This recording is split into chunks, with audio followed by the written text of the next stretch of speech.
So, having learned about the Unruh-Davy detector and how it shapes up the transitions across the atom when it is talking to the background of scalar field, let us say, we landed upon an equation of transition across the atomic lines, which is probability of going from ground state to excited state. That we obtained is some integral transform of the two-point function of the background field. So recall when we did this under first order perturbation theory, we obtained as the transition amplitude as a single derivative of the integration dt e to the power minus I delta et and phi of t squeezed between the initial states and the projected final state. Now, once we summed over all the possible Fock basis elements of the final state of the field, we ended up getting the transition probability of atom going from ground state to excited state, which is as a Fourier kind of transform of the two-point function of the field. Now, this expression we had obtained for ideal or a demonstration case where the monopole operator of an atom was talking to the field through monopole coupling of the term m phi. That was the interaction Hamiltonian. Now, this exercise what we have performed is just a toy model towards a more realistic setups where indeed realistic operators from atomic side do talk to background fields in this manner. A case in point could be the electromagnetic interactions of fields with atom. For instance, typical atoms would have some dipole moment, which would be a vector operator property of an atom, which will talk to the background electromagnetic field through an interaction Hamiltonian of the kind D dot E, where the dipole operator vector D will talk to the electric field vector operator in quantum field theoretic language as D dot E term. And mod square of that under first order perturbation theory would give you very similar looking equations of probability of transitions as is depicted here. Here you could see the two-point function of the electric field EIT EJT primed is appearing as a replacement of the two-point function of the scalars which we had just obtained. Now see there is a label I appearing across the two-point functions I and j, and similarly in the dipole operators di and dj are appearing. This is because of their vector nature. In the monopole coupling term, the interaction Hamiltonian was m phi. In the dipole coupling, the interaction will Hamiltonian will have term like d dot e, that is di ei sum over I. And when I do a mod square, I will have a twice of these terms. So I would have a di ei for one and dj ej for the other. So this di ei and dj ej appear as two separate interaction amplitude and whose product complex conjugate of each other constitutes a very similar looking transition probability expression which we have just obtained for the scalar field interaction. Similarly, when a spin of an atom talks to the background magnetic field, there also you would obtain a very similar looking expression for probability of transition across the atom, where the role of D will be taken over by the spin and the role of electric field will be taken over by the magnetic field. So you will have a SIBI and SJBJ kind of terms. And when I sum over all the possible states of the field, that means I do not care what happens to the field after all. I just care about what is the probability of the excitation from the ground state of the atom.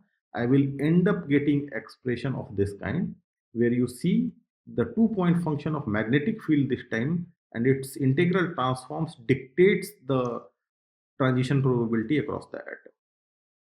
So despite we are doing academic exercise in some sense of discussing of monopole operator coupled with the field scalar field phi, all the realistic physically significant cases will be just replicable from this structure what we are talking about. So it's a good idea to keep pushing ahead with scalar field consideration, and more or less most of the ideas which we have discussed across this will be very similarly replicated across more realistic settings.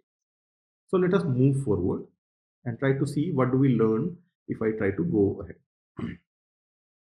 So as you see, the two-point function phi t and phi t primes, it's expectation value across the vacuum state is required in order to undergo this integral transform.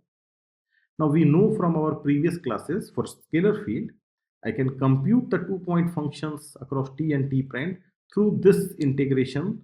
This is the mode functions representation of the 2-point function. This we have done previously in the class as well. So here e to the power minus I omega k t minus t prime plus k dot x minus x prime appears in the phase of the exponential, and then you have to integrate over all Fourier modes. Recall, in Fourier modes, harmonic oscillator structure is obtained for a scalar field. So effectively we are summing over all the possible harmonic oscillator modes which are identified with mode number k, and we are interested about t and t prime location in space, their separation, t minus t prime, and x minus x prime, the spatial separation. Now, here is an interesting assumption we have to make in order to do the computation forward, that in this exercise, the 2-point function is not only being computed at two different times, t upon t prime, we need to provide information at what locations, because field is a function of not only time, but different locations, field's values are different. So here we have to use the spatial locations as the locations of an atom. So we are interested about not fields correlator across two arbitrarily separated spatial points, but only those spatial points where the atoms are at two different times, t and t prime. So how do I put how do I compute the locations of the atom? At this stage, we make an unsart of something called a semi-classical analysis for atoms. So atoms has so let us say mono electron atoms like hydrogen have two degrees of freedom. One is for the electron and one for its nucleus. Nucleus are typically multifold heavier than the electrons, and we presume that analysis of nucleus would be done classically. They are so massive that we need not consider their quantum properties for up to this accuracy where we are interested about. So heavy nucleus therefore would be assumed moving classically, and it is their locations where the field correlators will be obtained. And the electron around the nucleus is to be treated quantum mechanically, and therefore the operators of positions of electrons we are not putting it over here. The positions over here what we are putting are for the atoms. So atoms trajectories location are being used for x and x prime, and ultimately at these locations the field values correlations we are trying to get. Those correlations ultimately go under the integral transform and tell us what is the transition probability. For instance, let us think of an atom which is at rest with respect to us in the lab frame. So that means our lab frame becomes atom's rest frame as well. In that case, the spatial displacement would be 0 across two different times for atoms. So x would be the same as x prime for a future time as well as for the past time. So I would have a x minus x prime is equal to 0, which will take off the second argument in the exponent of exponential. So the 2-point function will just become the integral over e to the power minus I omega k t minus t prime. And that will go and sit in the 2-point function representation which we needed in order to get the transition probability. Now what we can do from here, we can flip the orders of integration. There are three integrations which are involved. Two integrations in t and t prime and one integration in d3k. Actually, in that sense, there are 6 integrals, but I'm collectively calling 5 integrals, rather d3 3 integrals in k and 2 integrals in t and t prime, but I'm collectively calling d3k as one integral. So what I do, I take the d3k integral at the last and I separate out the two integrals in t and t prime. That means I will collect all the t dependency at one place, integrate it with respect to dt. I will collect all the t prime dependency at another place and do the integration with respect to dt prime. T dependency comes through in the exponentials argument of the first exponential as well as in the second exponential over here. So I can collect these together. You will get overall exponential minus iota and then delta E upon h bar from the first exponential and omega k from the second exponential. So this becomes the integral of dt, that all t dependency comes over here. So that integration we need to do. Similarly, if I collect all the t prime dependency in the system and collect it at one place, I will get this dt prime integral, which is over here. Notice one fact, that the integral dt with this exponential and integral dt prime with this exponential, they are just complex conjugate of each other.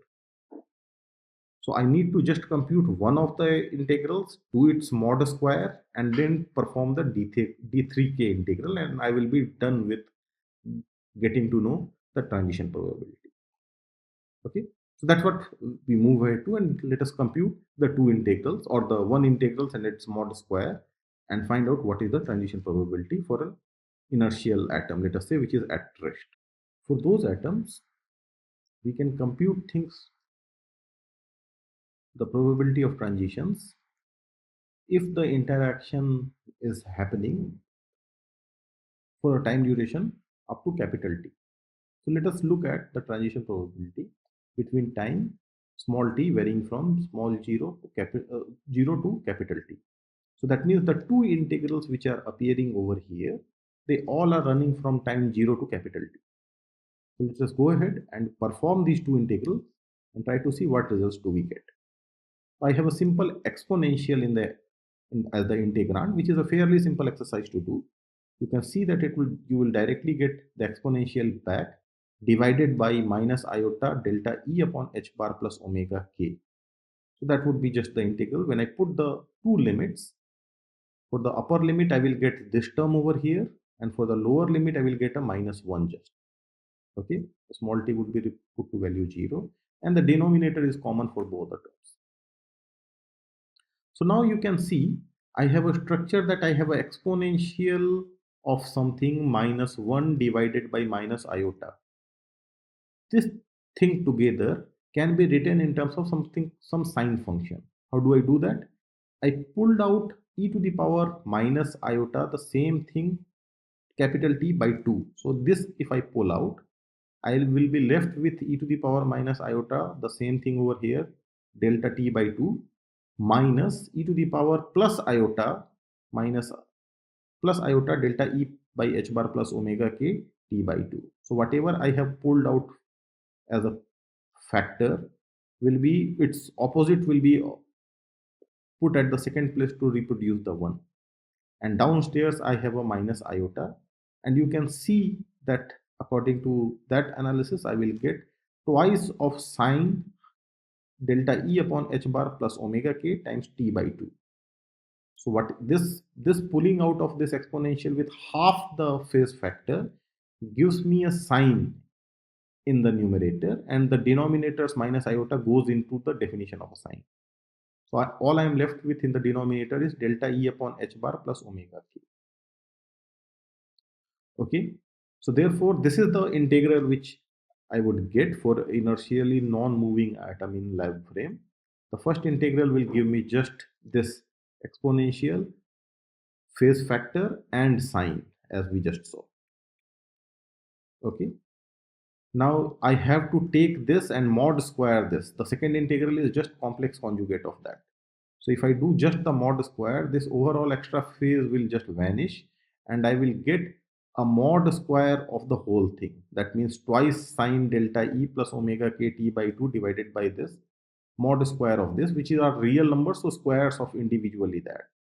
What I do, I take this 2 and bring it down to the denominator. So overall I have this thing delta e plus omega k, delta e upon h bar plus omega k divided by whole 2. This 2 can be supplied downstairs. So when I do mod square, I will get a sine square in the top, and the denominator by 2 whole square in the bottom. So I would have this as the whole probability of transition expression. Okay, because I have to perform the d3k integral still. However, I have this function which was the mod square of the two time integrals, dt and dt prime. Together, both of them gave me the sine upon this factor common with exactly cancelling phases. So I am left with this integral, last integral to perform. So this is a final answer for any arbitrary time capital T. Now suppose we take a time scale which is much larger than any of the time scales of the atom. The time scale of the atom is delta E upon h bar. Delta E is a typical energy gap in atom, divided by h bar will be the typical photon frequency which would be needed. But suppose I am looking at time scales which are much larger than 1 over this frequency. That means I'm waiting too long compared to the internal time scales. Internal time scales are 1 over energy gap upon h bar. That is the 1 over inverse of this frequency is the internal time scale of atom. So if my time is much larger than that time scales, I can approximate this expression to its infinite value limit. So I take this expression sine square upon this and take capital T tending to infinite limit of that in anticipation of a very long time value of probability. At late time, what happens to the probability? Again, if you have seen it before, you would know that the expression which is sine times something times x divided by the, call it the whole thing as a, delta E upon h bar plus omega k by 2 divided by delta E by h bar plus omega k by 2 and factor t is there. So it has a structure sine at upon a and then t tending to infinity. That gives you pi times delta function of a. So therefore, our a was this object delta E plus h bar plus omega delta d by h bar plus omega by 2. That will go and sit in the argument of delta function. So I will get the limiting value of this sine square integral would be just mod square or just a square of this pi times a delta function. So pi squared times delta square, two delta functions I will get with the same arguments. However, look at the expression which is inside the argument of the delta function. Delta E upon h bar, which is the transition gap of the atom. Omega k came from the field mode. Remember when we were writing down the 2-point function, the omega k appeared here for the first time. And this omega k was running. It will take different values corresponding to different k's. So therefore, this omega k is a continuously running value, but it is positive. Omega k is root under k square plus m square, if you remember. For massless field, it is just omega is equal to kc actually, but omega is in c is equal to 1 unit, omega is equal to k. That means this is also a positive quantity. So both delta E upon h bar and omega k are positive quantity. That means for any value of omega k in this integral, the argument of a delta function is always going to be positive, and argument of a positive argument of a delta function kills the function. So delta of any positive argument is 0. That means the the the ground state, sorry, this is oppositely written, it should be G2E. So ground state to excited state transition probability, somehow I have written it the opposite way. There was a typo over here, which I would correct in the notes. So the excitation probability is 0 if I wait for long enough time. So that means the inertial atom at rest does not get excited on its own. Okay, so this should be G2E. So that would become 0. So ground to excited state transition would not happen automatically if the field was initially in the vacuum. Here we have assumed the 2-point function is being computed in the vacuum state of the field. So if field has no photon to begin with, there is no likelihood in long time that the atom will automatically become excited. That probability turns out to be 0. Okay, in order to excite the atom, the field should initiate the discussion. The initial state of the field should be non-vacuum. In vacuum state, there is no probability of atom getting excited.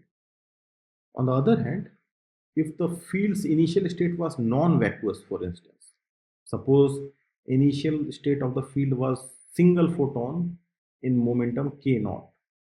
So my in state would be replaced by the initial 1k naught. So recall the previous step where we had computed the probability, we had done this thing that initially the state was ground for the atom and vacuum for the field. This time it will become 1k naught for the field. So this will become 1k naught over here for the field part. And then if I compute the probability of atom going to excited and field going to any of the possible states psi, the probability of such a process will be obtainable from the amplitude of the transition, which will this time have a phi squeezed between 1k naught and psi. This is the same computation which we did for vacuum. You can go back to the previous class and check. Only thing happening here differently is this: previously the left hand side was vacuum, now it has become 1k naught because we are starting with a non-vacuum state. Similarly over here, the outermost state is again 1k naught instead of vacuum. So previously psi was the field phi was squeezed between 0 and psi, and this side it was psi and 0, and the summation over all Fock basis element created an identity here, and therefore the 2-point function of the field in the vacuum state was obtained. This time the 2-point function of the field in the 1k naught excited state of the field would be obtained. So therefore, if I try to ask for the probability of a transition for the atom from ground to excited, had the field initially been in the excited state 1k naught, that probability will be just 2-point function this time computed in 1k naught state and the same integral transform which we did previously. So that means we need to evaluate for this time what is the 2-point function's expression in 1k naught state. Recall previously we had obtained the 2-point functions in the vacuum state and obtained that as a simple integral of a d3k upon 2 omega k and exponential phase. This time also very similar kind of expressions will come about, but we have to correct for that the state is not vacuum. So let us write down the state which is 1k naught. The state 1k naught can be written as ak naught dagger acting on vacuum. So ak naught dagger acting on the vacuum will become my state. Similarly, its conjugate or the dual bra representation will be the bra 0 acted upon by ak naught. So this is just the Hermitian conjugate. This is just the bra 0, and this is just the this is left hand side is the bra 1k naught, and right hand side is the kit 1k naught. In between, there are two field operators at location t and location t prime, position x and position x prime.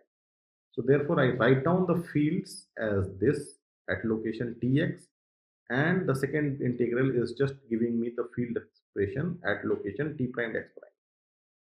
Now again, you collect all the operators. All the operators are ak naught here, ak1 here, ak1 dagger here, ak2 here, ak2 dagger here. Recall, when I'm writing the two fields as integrals, I'm going to keep the labels of the integrals different so that I can differentiate between the field at location tx and field at location t prime x prime. So the first field, which is for phi, I'm calling its Fourier decomposition as d3k1, and the second field phi t prime, its Fourier decomposition is being called as d3k2, and the labels of exponentials are accordingly adjusted. So all these exponential, all these integrals are just real quantities or complex quantities, but not operators. So I can take all these things out of the operator action. Only states or operators will act on each other. So I will collect all the operators between the states. So all the state which we are looking at is the bra 0 on the extreme left and kit 0 on the extreme right. And there are operators in between. So let us start collecting the operators which will survive. This operator ak2 dagger, and I have a ak0 dagger here. And similarly, left hand side I have a ak naught operator hitting on the bra 0, and then I have a two operators ak1, ak2, ak1 dagger here. Now we know from our previous exercises such an expression will survive if I have the same state from left and right. They survive under operations only if we have same number of AK and AK dagger hitting each other. So that means I can have one AK knot is from the left and one AK knot dagger from the right are already in the game. So that means I have only luxury of arranging one AK and one AK dagger from these two operators. The two fields operator can only supply me one AK and one AK dagger from each, such that I can write a surviving operator structure. One possible surviving term will be when this AK knot and this AK1 are one hand together, while this AK0 dagger and this AK2 dagger are on the other hand together. So this will be the first term which will be contributing. Their phases have to be adjusted. Adjusted meaning written in the way they appear. So I have a e to the power I k1 dot x from the first term and e to the power minus I k2 dot x prime from the second term, which I have collected and put aside. Similarly, one more set of operator which will be surviving will be AK naught combining with AK1 dagger, then AK2 and that combining with AK naught dagger here. So AK naught, AK1 dagger, AK2, AK naught dagger. And their exponentials again will be e to the power minus iota k1 dot x from the first AK1 dagger and e to the power plus iota k2 dot x prime from the second term. So collectively, this the second term is this. Now you can verify all other terms which will appear will in this expression will vanish. For example, AK0, AK1, AK2, and then AK0 dagger. Its expectation across vacuum state is 0. Similarly, AK0, AK1 dagger, AK2 dagger, AK0 dagger, its expectation value across vacuum is 0. So only two terms will be surviving this exercise. One is AK0, AK1, AK2 dagger, AK0 dagger. So that's what we have to compute. And another term is AK0, AK1 dagger, AK2, AK0 dagger, which is whose expectation across vacuum. So let us go ahead and compute these two operators. The first one is AK0, AK1, AK2 dagger, AK0 dagger. In between, I see AK1, AK2 dagger has appeared. That I'm going to write as their commutator. I already know AK1, AK2 dagger commutator is delta K1 minus K2. That means AK1, AK2 dagger will be delta K1 minus K2 plus AK2 dagger AK1. So the commutator is delta K1 minus K2. The commutator has two terms, AK1, AK2 dagger minus AK2 dagger AK1. That minus AK2 dagger AK1, I bring it on the right hand side of the commutator. Therefore, the AK1, AK2 dagger becomes this. Okay. And as before, AK naught and AK naught dagger are appearing on the left and the right respectively. So then I open it up, the square bracket I open it up, I will get two terms. First term is delta K1 minus K2, which is coming with identity, which is I'm not writing over here, but there is an identity multiplying delta K1 minus K2. But ultimately, that delta K1 minus K2 will come out and only AK0 identity, AK0 dagger will survive inside, which is equivalent to AK0, AK0 dagger squeezed between the vacuum. That will be the first term. The second term will be AK0, AK2 dagger, AK1 AK1, AK2, AK0 dagger squeezed between the vacuum. This AK0 dagger and this AK0 and this AK0 dagger squeezing the AK2 dagger and AK1 in between. Okay. Again, I have a structure where I have a AK0 and AK2 dagger coming along and AK1 dagger, AK2 dagger coming along. These two can also be written in terms of their respective commutators. The first pair which is appearing over here can be written as a delta key K0 minus K2 plus AK2 dagger AK0. Use the commutator between AK0 and AK2 dagger to write the first square bracket here. Similarly, AK1, AK0 dagger can be written as the second square bracket over here. And now you can see I will have many terms coming about. First term is just delta 0. The the first term which I'm going to write over there here is delta K1 minus K2, which is coming from here. And then AK0, AK0 dagger. If I try to compute, you can see that this in this object is 1k not 1k inner product, which will just give me delta 0. Remember, 1k not state has a normalization of a delta 0. So this squeezing is going to give me a delta 0, and I will have a delta k1 minus k2 multiplying it. Now in this square bracket, I have many terms. This delta k naught minus k2 can multiply this delta k1 minus k naught, and then the vacuum squeezed. Vacuum is normalized, so I will get first term as delta k naught minus k2 times delta k1 minus k naught, and the normalization of vacuum state, which is 1. All other terms you can see are going to be 0, because on all other terms, one AK operator is going to hit upon 0. So this operator hitting the 0 will be 0. Similarly, this AK not hitting the 0 will be 0, or AK2 dagger hitting this 0 will be 0. So you can verify, apart from the two delta functions multiplying each other, all the other three terms which get generated in the cross multiplications, their expectations are 0. So that means the first term which has appeared over here is just products of delta functions in funny way. The first term is delta 0, delta k1 minus k2. The second term is delta k0 minus k2 and delta k1 minus k0. So this is true. This is for this whole term. Now I know the whole term because I have completely computed the first expectation value. You can see the second expectation value is not much different. We have indeed computed something very similar already. We have computed the expectation value of this operator which appeared in between, which has a very similar structure like what we wanted to compute for the second term. So so therefore we can write down that AK0 AK1 dagger and AK2 AK0 dagger would be the same as almost the expectation of this term, which appropriate identification what was k1, what was k2, and what was k0. And you can see that even this term's expectation value is just a product of delta functions. Okay, so ultimately all the first term is sum of two products of delta function. The second term is just one product of delta function. You can verify this by playing around with the computation rules.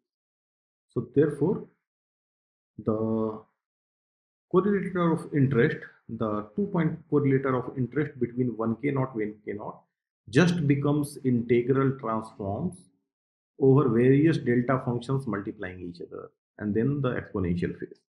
So the first set of operators which was getting squeezed between the vacuum state was this AK naught, AK1, AK2 dagger, and AK naught dagger with exponential phase k1x minus k2x prime. So therefore, these two delta functions which are appearing over here, they overall will get multiplied with the same exponential phase, which is the first term. While the second set of delta function product will just get multiplied with the complex conjugate of the first one. So that's what happens. I just write down the two terms separately of the delta functions, meaning I will have a delta 0, delta k1 minus k2 coming with this exponential phase, delta k0 minus k2 times delta k1 minus k0 with the same exponential phase like first term, while the second term delta k0 minus k1, delta k2 minus k0 comes with a complex conjugate of the exponential phase. Now since I have the integrations under control for the at least the 2-point correlator, I will do away with all the d3k integrals. So when I do the d3k2 integral, this delta function here will set that all the k2s in this term should be replaced by k1. When I do the k2 integral in this term, it will just set me that all the k2 integrals, all the k2 value should be put to value k0. And similarly, in the last term, I do all the k2s should be put to value k0 under the integration. So the d3k2 integrals can successfully be done using all the delta functions. I will get the first term will become e to the power iota. K1 now will become common thing. It will be dotted with x minus x prime and the delta 0. So this integral will contribute that. The second integral k2 will be put to value k0. So in the exponential and in the exponential, k2 will take the value k naught. But you see, even the k1 integral has the similar thing, that k1 integral will be put to value k naught as well. So both the integrations can be done in this middle term, and it will just put all the k1 and k2 to value k naught. Okay, so therefore the second term I will get is e to the power minus iota k naught dot x minus x prime divided by twice of k naught. Root 2 omega k coming from will become 2 omega k root under 2 omega k naught from the k2 integral, and similarly t3 k1 integral will also convert square root of 2 omega k as root square root of 2 omega k naught. Together they become 2 omega k naught. Similarly, you can just do the last integral. Also, you will see that you will still get 1 over 2 omega k naught from these things.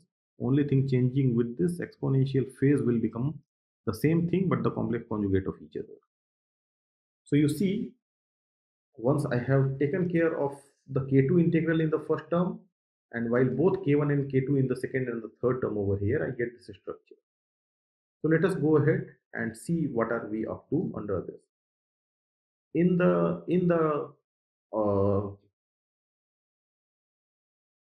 the transition probability expression, what we needed to compute was the double integral in dt prime with this exponential weightage of the 2-point function.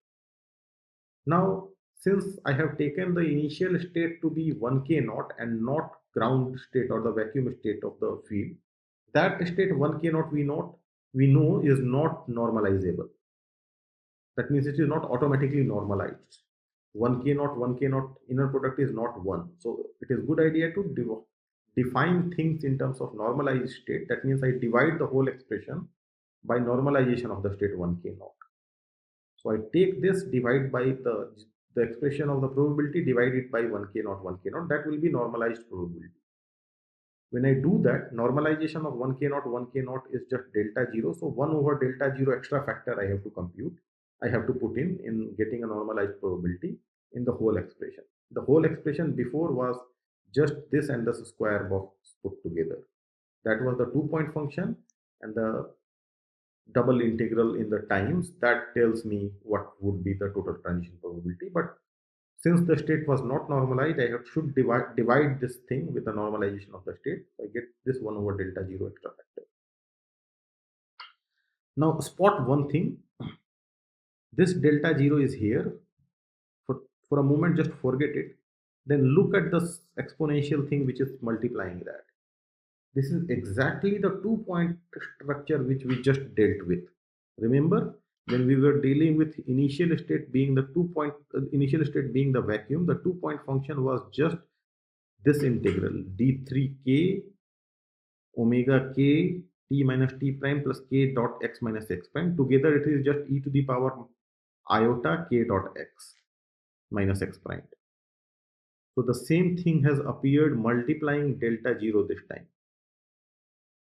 Okay, so this is the 2-point function of the vacuum. This gets multiplied with delta 0 because this integral itself was coming with a delta 0.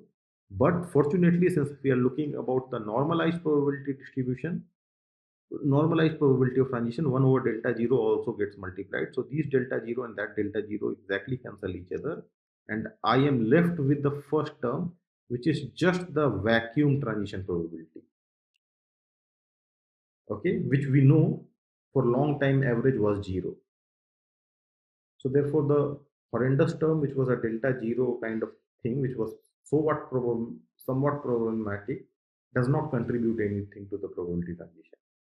But still there are two more terms which are left. These are the terms which we'll try to see if there can be a transition or not. Again, for inertial atoms, I will open up this dot product. K naught dot x minus x prime will be omega k naught times t minus t prime minus plus iota k naught dot x minus x prime. Again, for inertial atom at rest, this portion will be just washed out. There x minus x prime is 0, and only the temporal integral would be the temporal part of the exponential will be surviving. That should go and sit in the two places, here and here. Two terms appearing over here, they have to undergo the integrals.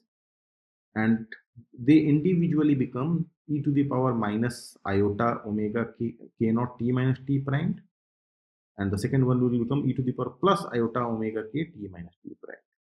And outside there is a exponential minus iota delta e upon h bar t minus t prime. So you can just write these two terms, combine these exponentials, you will get the first exponential is e to the power minus iota delta e upon h bar plus omega k naught coming from the first term, and the second thing will be just e to the power minus iota delta e upon h bar t minus t prime minus omega k naught this time from the complex conjugate term, which is the second term, which is over here. These integrals we have already evaluated in the vacuum exercise as well, vacuum 2-point correlator exercise as well. And we know the first term is again going to give me pi times delta of e upon h bar plus omega k naught by 2 whole square. This integrals we have computed before. And the second term will similarly give me delta e upon h bar minus omega k naught this time.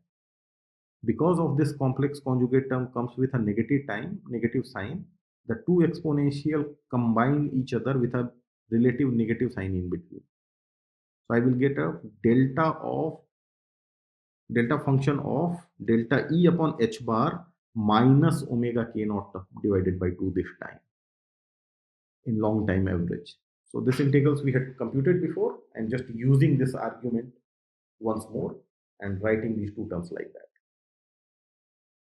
So now this first term, which has delta function with a positive argument, anyway this is going to become 0, so this will not contribute in the transition probability. But the second term might. The second term will survive because there is a probability that omega k naught and delta e upon h bar of the same value, then this term will become non-zero.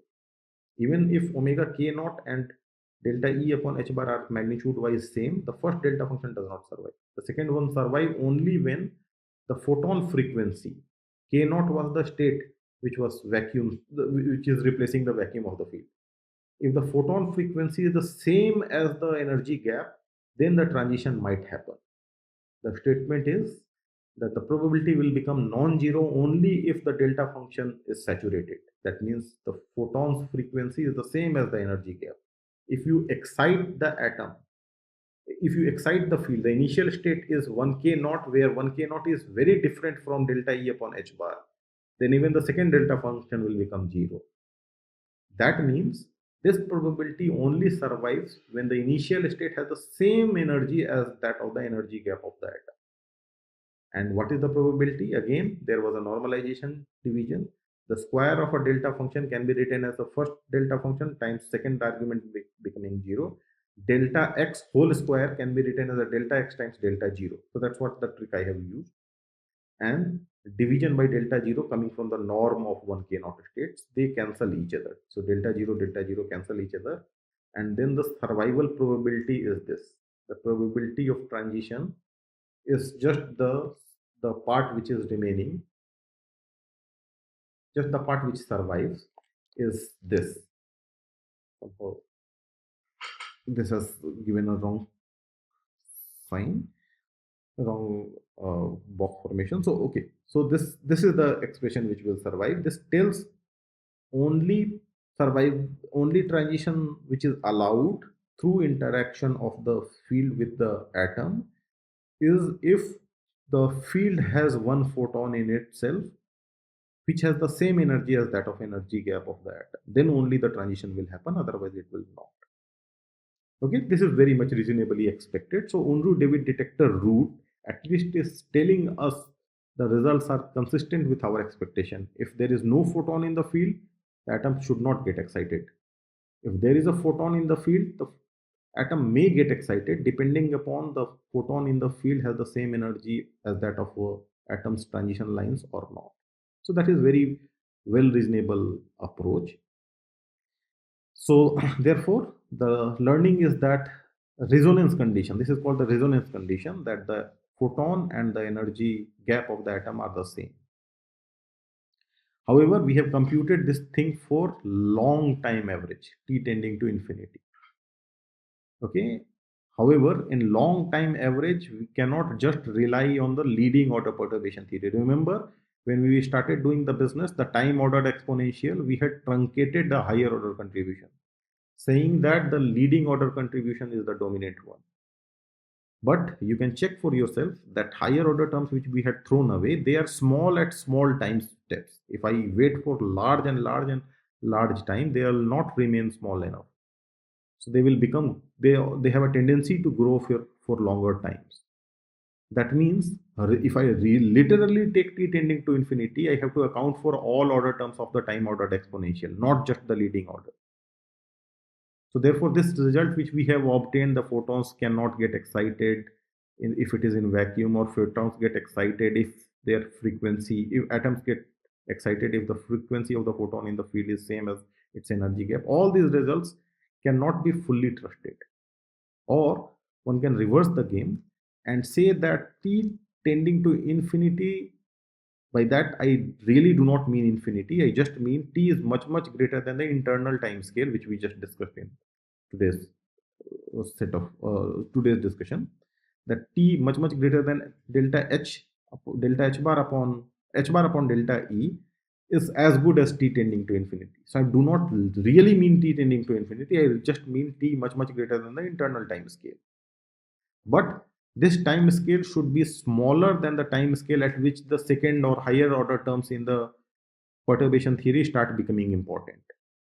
So remember what we had thrown out in the time ordered exponential. If when we were doing the interaction picture, we had retained only the leading order term, which was this integral. We had thrown out the second order term, which was this term.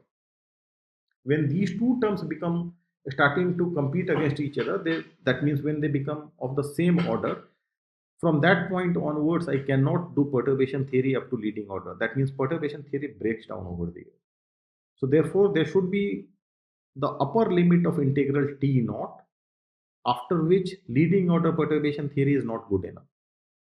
So if I take my evaluation probability of transition time, capital T, much larger than the internal time scale of the atom, which is h bar upon delta E, but much shorter than the time scale at which perturbation theory breaks down, then whatever we have computed is good enough. Only thing you have to keep in mind, the delta functions and other things which are really true for t tending to infinity, they will not appear, but their cousins will appear. That means t for very big functions, for very big value of t, but smaller than a particular number which is t naught, which is really very high. So t much greater than h upon delta e, I will get very close to a delta function. Not exact the delta functions which we are getting here, but some function which is very good approximation to a delta function.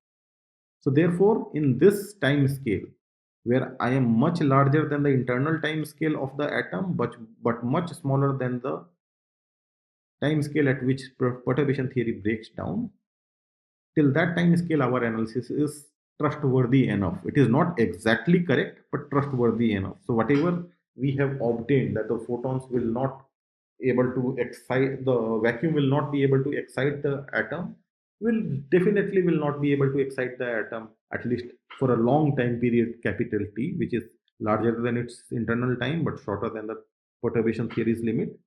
And similarly, single photon, if it is present in the field, will excite the atom if its frequency matches with that of the energy gap required. That is trustworthy enough for a sufficiently large time period. Okay, fine. So then we stop over here, and these are the natural generalizations which we see, which are intuitively correct. Only thing of interest is that our intuition runs within this time window, larger than h over delta E and shorter than t naught. After that, the perturbation theory breaks down, so our expectations may or may not fructify. Smaller than this time period, our integrations are not under control. They are not giving us delta function. So shorter time scales we do not know. Really longer time scales we do not have the perturbation theory at our hand. So therefore, but there is a window where we can apply the perturbation theory, which is big enough for us. So whatever we have discussed is not wrong. It just operates in a longer time period, but not really infinity. Okay, so we stop over here. In the next class, in the next week's discussion, we will start seeing the counterintuitive results. What happens if the initial state of atom was excited? Is there any probability that it will go down on its own or in presence of a atom in the field? Those are the discussions regarding to something called spontaneous emission and stimulated emission that we will see in the next lecture. Okay, so we stop here.